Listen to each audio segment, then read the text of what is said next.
घटना चक्र में आपका बहुत बहुत स्वागत है। सबसे पहले आज का एजेंडा।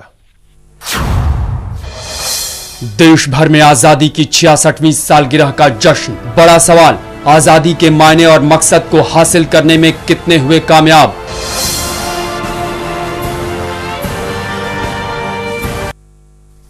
सबसे पहले आप तमाम देशवासियों को जैन टीवी के पूरे परिवार की तरफ से आज़ादी, स्वतंत्रता की शुभकामनाएं और हार्दिक बधाई हमारे तरफ से स्वीकार करें। लेकिन इस हार्दिक बधाई के साथ साथ कई बड़े सवाल खड़े होते हैं कि क्या वाकई जिन शहीदों ने बलिदान दिए इस आज़ादी के लिए, जो उनके मकसद थे, जिस आज़ादी के वो मायने ढूंढ रहे थे 66 साल के बाद, उस पर हम कितना कामयाब हुए?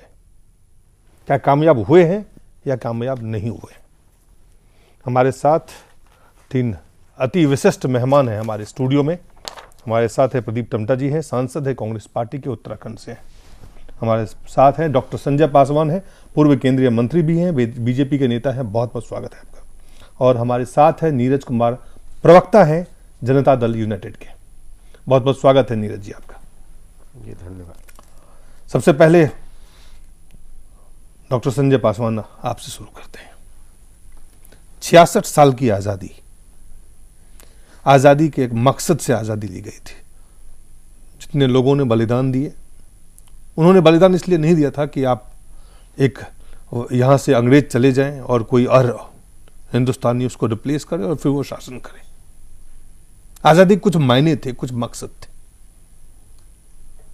उस दिशा में अगर आज हम देखें 66 साल के बाद, कहाँ खड़े हैं? देखिए, आज़ादी के बाद से जो विकास हुए हैं, आप कई ढंग से देखेंगे, समाज में हो, राज्य में हो या बाजार में हो, जो इन दिनों ये तीनों बातें बहुत अपने अपने ढंग से काम कर रही है। जो कहते हैं कि जो अब स्टेट के अलावा कई नॉन स्टेट एक्टर्स भी हो गए हैं जो काम कर रहे हैं। उसे मैं बहुत डार्क पहलू में नहीं देखता हूँ। मैं बहुत इस पक्ष में नहीं हूँ कि सब बहुत स्याह पहलू में देखूँ। आज़ादी मिली, हमारा राजपाट हुआ, और निश्चित तौर से जिनसे हमने आज़ादी लिया था वो थोड़ा हमसे एनलाइटन रहे होंगे और अपनी ढंग से व्यवस्थाएं जो हमारे लोग चला रहे हैं, कुछ दोष है, खामियां हैं, त्रुटियां हैं। जितनी अपेक्षाएं थी हम सब लोगों की, उस पर देश के में हम सब लोग खरे भले न उतर सके हों, मगर जनतंत्र नीचे जा रहा है और देश में पॉलिटिकल डेमोक्रेसी से लेकर के आज सोशल डेमोक्रेसी का जो एक फेज का प्रोसेस चल रहा है, उस प्रोसेस को थोड़ा और हम सब लोग आगे बढ़ाने का काम करते हैं। अब इसलिए मैं मानता हूं कि डिसेंट्रलाइज हो रहा है, डेमोक्रेसी डिसेंट्रलाइज हो रहा है, डेमोक्रेसी डिफाइन हो रहा है, डेमोक्रेसी नए लोगों के हाथ में जा रहा है, डेमोक्रेसी में लोगों की अपेक्षाएं जग रही है, डेमोक्रेसी उन तमाम वंचित समाज, वंचित समूह, वंचित क्षेत्रों में जा रहा है जहां पहले नहीं गया था। इसलिए कुल मिला के कुछ उसके त्रुटियां हैं और कुछ जो एक होता है एक स्टेज से दूसरे स्टेज में आने पे या एक अवस्था से दूसरे अवस्था में आने में जो कुछ आप कह सकते हैं लेबर पेन है। ये कुछ चीज का जन्म होता अगर है तो एक लेबर पेन है। तो ये कुछ बातें जो हो रही है, देख रहे हैं, जो कुछ जिसे कुछ स्याह सा दिख रहा है, तो मुझे लगता है केवल वही दिखाई पड़ा। लेकिन कुल मिलाकर भी मान सकते हैं कि देश में शासन चाहे जिस किसी ने किया हो, मगर देश एक अच्छी दिशा में जा रहा है। देश में विकास की बात, देश में न्याय की बात, देश में सर्वांगीण उत्थान की बात, देश में दुनिया में खड़े होने की स्थिति अच्छी बने हमारी। आज हम चौथी अर्थव्यवस्था बने अगर हम लोग हैं, तो निश्चित तौर से हम सब मानते हैं कि उसमें हम सब देशवासियों का योगदान है। हाँ, कोई पार्टी इसका श्रेय ले ले वो हम नहीं मानते हैं। समाज ने और इस देश की अर्थव्यवस्था ने, हमारे विद्वानों ने, हमारे साइंटिस्टों ने, हमारे किसानों ने, हमारे मजदूरों ने, सब लोगों ने मिलाकर के दुनिया के चौथी अर्थव्यवस्था में खड़ा किया अगर है। हम उन देशवासियों को सलाम करते हैं, प्रणाम करते हैं आपके टीवी के इस टीवी चैनल के माध्यम से। जी प्रदीप जी। प्रथम तो मैं आपके माध्यम से, जिन टीवी के माध्यम से इस 66वीं वर्षगांठ पर की पूर्व संध्या पर देश के सभी लोगों को बहुत बहुत बधाई देता हूं और शुभकामनाएं भी और आशा भी करता हूं कि आज़ादी का जश्न या आज़ादी का दौर आने वाले वर्षों में और हमारे समाज में और आगे बढ़ेगा। इसमें अलग अलग जो वर्ग हैं, जो इन 66 वर्षों के दौरान जिन्होंने विकास के दौर में अलग अलग तरह से हिस्सेदारी की है, कुछ प्राप्त किया है, किसी ने ज़्यादा प्राप्त किया है, उन सब की उम्मीदों पर हम आगे बढ़े। जैसा पासवान जी ने भी कहा, मैं पूरी तरह से सहमत हूँ कि 66 वर्ष में भारतीय गणतंत्र को पहली बार, आज़ादी के 66 वर्षों अगर हम मना रहे हैं, ये पहली बार मौका मिला इस देश के करोड़ों करोड़ों लोगों को कि अपने देश का शासन अपने अनुसार चला सकें।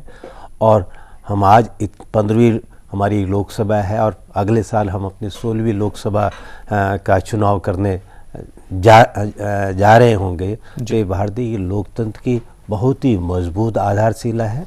हाँ, बहुत कुछ प्राप्त किया है विकास के क्षेत्र में, शिक्षा के क्षेत्र में, स्वास्थ्य के क्षेत्र में, देश की अर्थव्यवस्था के क्षेत्र में, लेकिन जितना प्राप्त किया है उसी के साथ साथ उतना हम और भी प्राप्त करना है। समाज के विभिन्न वर्गों में जो विकास है उसकी जो डिस्ट्रीब्यूशन, रीडिस्ट्रीब्यूशन, उसको लेकर के एक डिबेट है।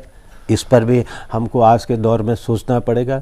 और आज इस समय जो जैसा जनमानस है, सिर्फ इस देश में ही नहीं दुनिया में आज एक थोड़ी सी खतरनाक स्थिति भी रही है। आज आतंकवाद बढ़ रहा है, आज कंजर्वेटिव फोर्सेस बढ़ रहे हैं, फंडामेंटलिज्म बढ़ रहा है।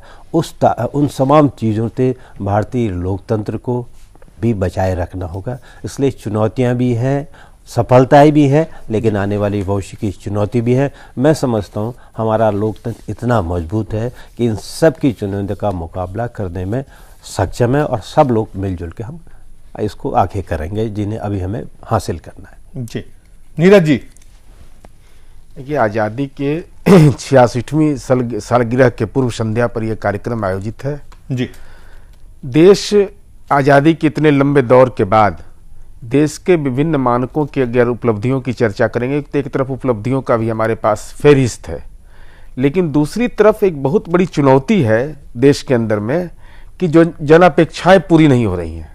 वह जो विकास के मॉडल पर भी बहस देश के अंदर चल रही है कि समाज का जो सबसे वंचित तबका है वहां तक विकास की रोशनी कैसे पहुंचे, उसमें प्रक्रियात्मक क्या सुधार हो, यह देश के लिए सबसे बड़ी चुनौती है। क्योंकि आप देखेंगे जब इन्हीं मानव विकास सूचकांक अगर विकास का आधार नहीं बना तो उसके चलते परेशानियों में देश है। आज देश के अंदर आतंकवाद, नक्सलवाद या विभिन्न ढंग की समस्याओं का सामना, क्षेत्रीयवाद का सामना करना पड़ता है। इसका मूल कारण जिस पर बहस अब तक नहीं हो पा रही है और बहस वह केंद्रित नहीं हो पा रहा है कि मानव विकास सूचकांक को मॉडल बनाओ विकास का, ये सबसे बड़ी चुनौती हमारे लिए है। लोगों का लोकतांत्रिक व्यवस्था के प्रति सम्मान है और उनके मन के अंदर आक्रोश भी है, दोनों भाव एक साथ है। अगर उनकी अपेक्षाएं पूरी नहीं होती है तो मन के अंदर उनके अंदर विरक्ति का भाव भी पैदा होता है। लेकिन आम जनमानस यह समझता है कि जो हमारा अधिकार आज़ादी हासिल करने के बाद जो हमारा मतदान करने की हमारी ताकत है, उसके प्रति लोगों का एक कमिटमेंट जो देश ने देखा है, उससे लोगों को भरोसा भी रहता है।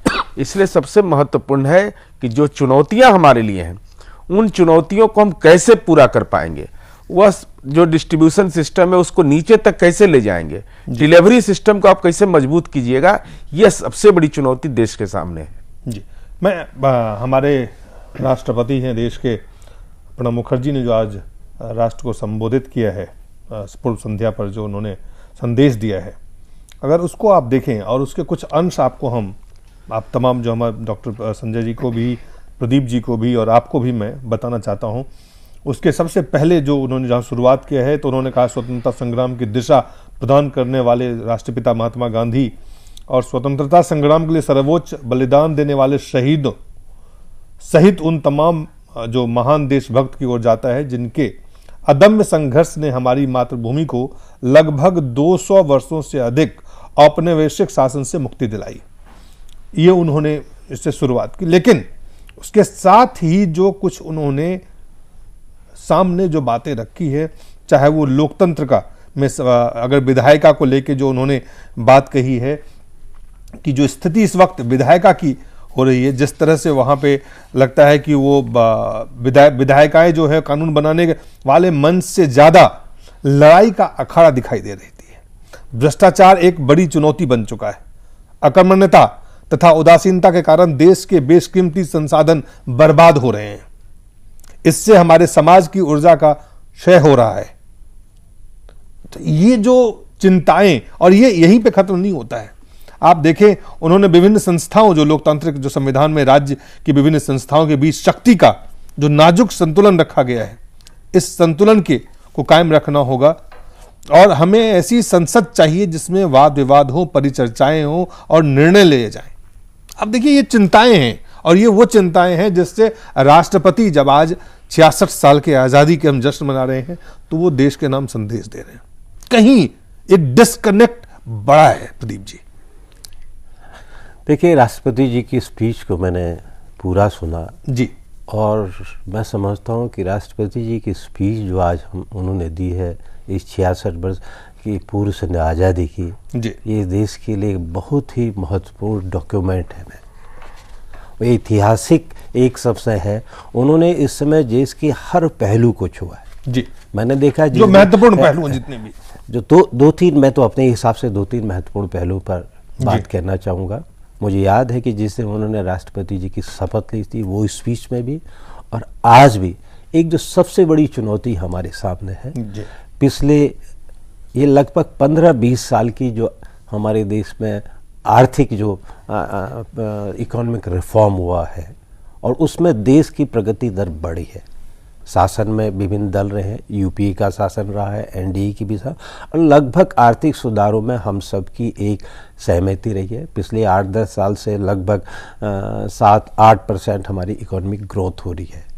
लेकिन आज बुनियादी प्रश्न यही आ रहा है, और जो डिबेट में भी है, जिसको कभी कभी लोग अमर्त्य सेन और भगवती जी के, जगदीश भगवती जी के बीच में भी बांट देते हैं कि जो ग्रोथ इतनी तेज़ी से बढ़ी है, उस ग्रोथ से जो रिसोर्सेस उत्पन्न हुए हैं, क्या वो रिसोर्सेज जो समाज के अन्य तबके हैं, जो ज़रूरतमंद है, जो लोग हैं, आज भी गरीबी, उन्होंने कहा कि गरीबी को हटाना हमारे सामने बड़ी चुनौती है। आप ये चीज़ है, इसलिए मैं कह रहा हूँ, ये फिर जो बात डॉक्टर साहब कह रहे थे कि मैं इसीलिए मैं ये कह रहा हूँ कि उनकी स्पीच में इस पहलू पर हम सबको फिर दोबारा, देश में आर्थिक प्रगति हुई है, इसमें कहीं कोई वो नहीं है। आज देश की, दुनिया की 3 फास्टेस्ट ग्रोइंग इकोनॉमी हमारा भारत वर्ष है, लेकिन उसमें हमको जो उन्होंने जो इशारा किया है, देखिए कि आपका आर्थिक शक्ति बढ़ रहा हो, और आर्थिक शक्ति बढ़ने के साथ साथ देश में गरीबों और अमीरों के बीच में जो फासला है वो बढ़ रहा है। उन्होंने आप ये देखें कि आप हर, मैंने जो आपने बात की, मैं उसी की ओर कहना चाह रहा हूँ कि जो हमारी आर्थिक समृद्धि बढ़ रही है, उसने कहा कि ग्रोथ और रीडिस्ट्रीब्यूशन, इन दोनों में हमको दोनों में साथ साथ चलना होगा। और मैं समझता हूँ कि राष्ट्रपति जी की स्पीच से हम सब लोग एक दिशा लेंगे। एक चीज़, दूसरी चीज़ उन्होंने कहा कि मैं तो उत्तराखंड राज्य से आ रहा हूँ और मेरी चिंता का सबब भी था, और उन्होंने आज फिर भी कहा है कि आज हमको ये भी देखना, जब हम विकास के दौर में शामिल हैं, ग्रोथ की ओर बढ़ रहे हैं, मंत्र के रूप में आगे बढ़ रहे हैं, हमको जो अपने रिसोर्सेज हैं, जो हमारी इन्वायरमेंट, प्रकृति, उनके प्रति एक ग्रीड का भाव नहीं दिखाना पड़ेगा। बिल्कुल, प्रकृति और इंसान के बीच में संतुलन है, जो संतुलन है, उसको क्या कहते हैं, हमको बनाए रखना पड़ा। विकास भी जरूरी है, ग्रोथ भी जरूरी है, और प्रकृति भी जरूरी है। इन दोनों के संतुलन को उन्होंने इशारे में कहा है कि कहीं ये तो नहीं कि ये तमाम चीजें, देखिए आप जो कह रहे हैं, राष्ट्रपति जी ने कहा है, यानी ये तमाम चीजें हम नहीं कर रहे हैं, ये चीजें नहीं हो रही हैं। और ये चीजें अगर आप देखें, आप ये देखिए, वो कहते हैं, अगर डॉक्टर साहब, कि लोकतंत्र वास्तव में केवल हर 5 साल में मत देने के अधिकार से कहीं बढ़कर है। इसका मूल कि जनता की आकांक्षा, इसका जज्बा, नेताओं के उत्तरदायित्व और नागरिकों के दायित्वों को हर समय दिखाई देना चाहिए, जो नहीं दे रहा है। इस लोकतंत्र का जो हम 5 साल पे चुनाव कर लेते हैं, चुनाव करवाना महज लोकतंत्र की जीत नहीं है, न ही महज उसे लोकतंत्र माना जा सकता है। लोकतंत्र के एक पक्ष को आप अगर पूरा कर रहे हैं, तो उसके जो अन्य पक्ष जो उससे भी ज्यादा महत्वपूर्ण है, उस पर आपका ध्यान नहीं है। राष्ट्रपति जी जो कह रहे हैं, नहीं, बिल्कुल सही आपने कहा।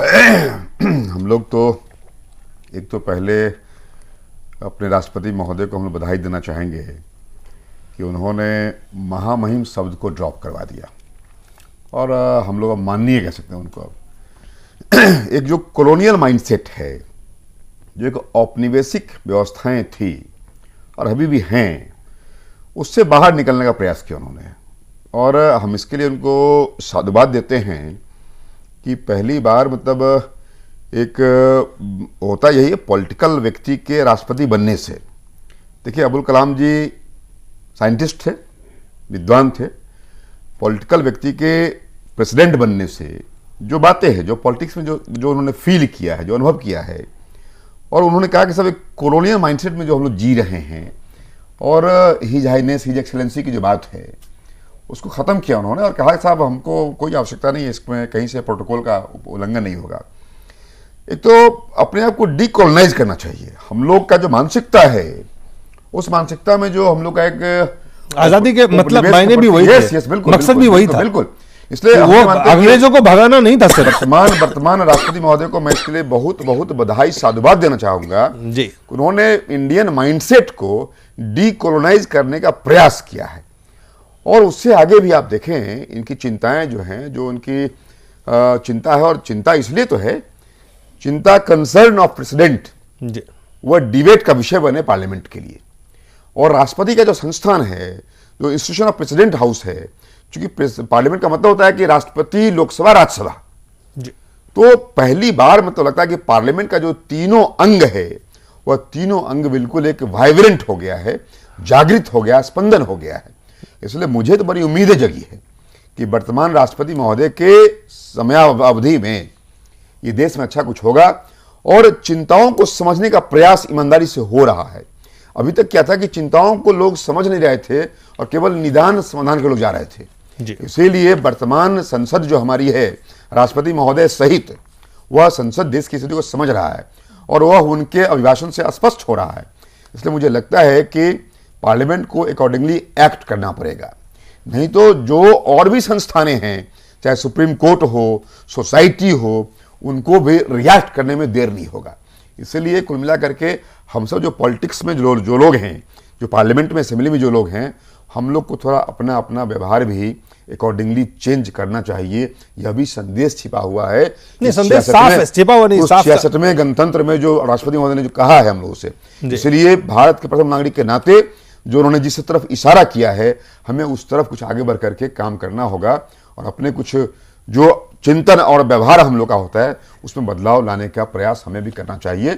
यह स्पष्ट संदेशा और अंदेशा उनका दिखाई पड़ रहा है। जी नीरज जी, हम आपके पास आएंगे और ये ब्रेक, छोटा सा ब्रेक लेना पड़ेगा, लेकिन ब्रेक पे जाने से हम सिर्फ आपको बता दें कि ये डॉक्टर साहब जो संजय पासवान जो कह रहे हैं कि हमें ये सीखना होगा, प्रदीप जी कह रहे हैं कि जो खामियां हैं उसको हमें दूर करना होगा, और इस तरह की अमूमन जो चिन्हित किए जाने वाली बातें हैं, आप चाहे राष्ट्रपति प्रणब मुखर्जी रहे हों या कोई अन्य राष्ट्रपति रहे हों, कोई अन्य प्रधानमंत्री रहे हों, इन तमाम चीज़ों को चिन्हित हम जरूर करते आ रहे हैं 66 साल से, लेकिन चिन्हित करने के बाद उस पर कितना काम करते हैं, ये एक बड़ा सवाल है। नीरज कुमार से जानेंगे एक छोटे से ब्रेक के बाद।